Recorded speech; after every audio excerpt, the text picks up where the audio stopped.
दिल्लीतील स्फोटात 12 जणांचा मृत्यू झाला। वर्दळीच्या ठिकाणी झालेल्या स्फोटामुळे दिल्ली हादरली। चांदणी चौकात दुकान असलेल्या धीरज यांनी स्फोटाचा प्रत्यक्ष अनुभव सांगितला।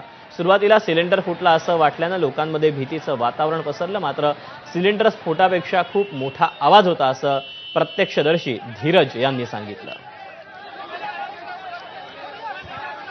दिल्लीतील विस्फोटाचे एक मराठी साक्षीदार ज्यांनी आपल्या डोळ्यांनी ही परिस्थिती पाहिली चांदणी चौकातील आणि लाल किल्ल्यासमोरील की जेव्हा हा स्फोटाचा आवाज झाला त्यानंतर इथे नेमकं काय घडलं होतं ते आपल्याला सांगणार आहेत। आपल्यासोबत नागपूरचे धीरज आहेत। धीरजजी, काय सांगाल, काय परिस्थिती होती त्यावेळी तुम्हाला जेव्हा कळलं एक स्फोट झाला? एकूण किती आवाज झाले? आवाज तर एकच झाला सरजी। आवाज एवढा भयानक झाला की लोक हादरून गेले, पूर्ण पब्लिक हादरून गेली। कुठं धावपळ करायची हे दिमाग काम नव्हता करत त्यावेळेस। सारे लोक कोणी कसं घरी निघून राहिले, कोणी घुमाला निघाले।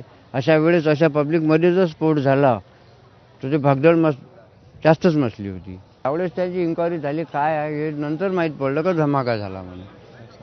म्हणजे पूर्ण किती वेळ लागला धमाका झाला इथल्या लोकांना समजायला? 15-20 मिनिटं लागली असतील। अच्छा, 15-20 मिनिटांनी कळलं।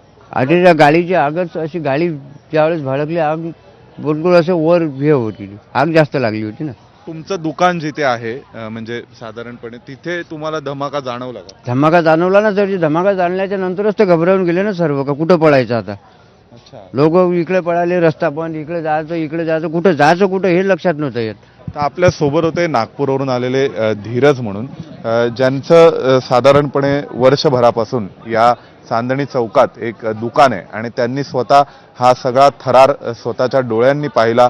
या बॉम्ब विस्फोटानंतरचा त्यांनी मराठीत आपल्या भावना व्यक्त केलेल्या आहेत। व्हिडिओ जर्नलिस्ट वेद पांडेसह सोमेश कोलगे, एबीपी माझा, नवी दिल्ली।